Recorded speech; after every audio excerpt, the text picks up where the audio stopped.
Okay, so this video is a look at 1989 Batman film figures.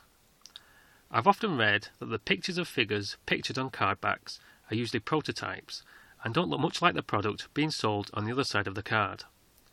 This has never been more evident than on the card backs of the 1989 Batman film figures by Toy Biz, which I came across again recently.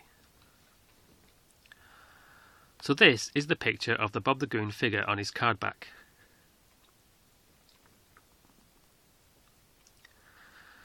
And this is the figure you bought. Actually, this one's not that different to its prototype. On the final figure, they just lightened his hair and put the Joker logo on the other side of his jacket.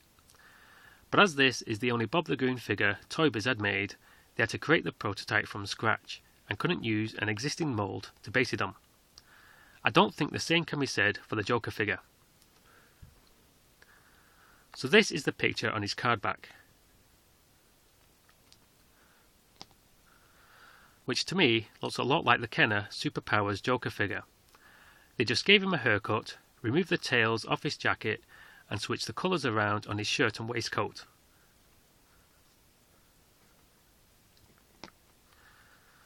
And this is the Joker figure you bought. It has exactly the same sculpt as the Superpowers Joker figure, down to the 3 buttons on the waistcoat and shape of the necktie. They just added the flower on the lapel for the water squirting feature, and gave it a different, more rounded head than the Kenner figure and the one seen on the card back. But the biggest culprit of this trend is the Batman figure. Here's the picture of the prototype on the card back, which is just an all-black repaint of the Kenner Superpowers Batman figure. All they did is give him a different gimmick with the hook and line coming out of his utility belt.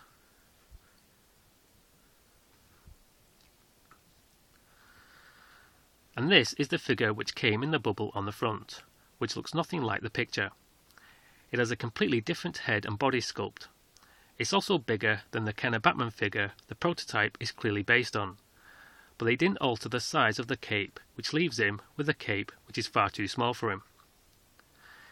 Even though this is a figure from my childhood and based on a film I love, I've never been fond of it. It has a poor likeness to the actor Michael Keaton. The body sculpt isn't too bad and looks like the costume from the film, especially on the torso and boots. But the shrunk-in-the-wash cape lets it down badly. All things considered, I would have preferred the all-black repaint of the Kenner Superpowers Batman figure to this. I think the prototype looks better than the final product.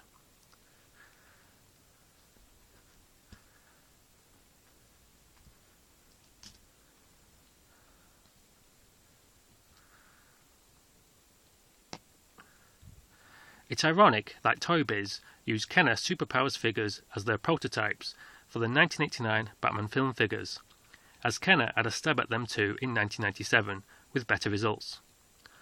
Although I don't remember Joker wearing such a bright orange costume. Okay, so that was a look at the 1989 Batman film figures, and hopefully you'll join me on another video sometime.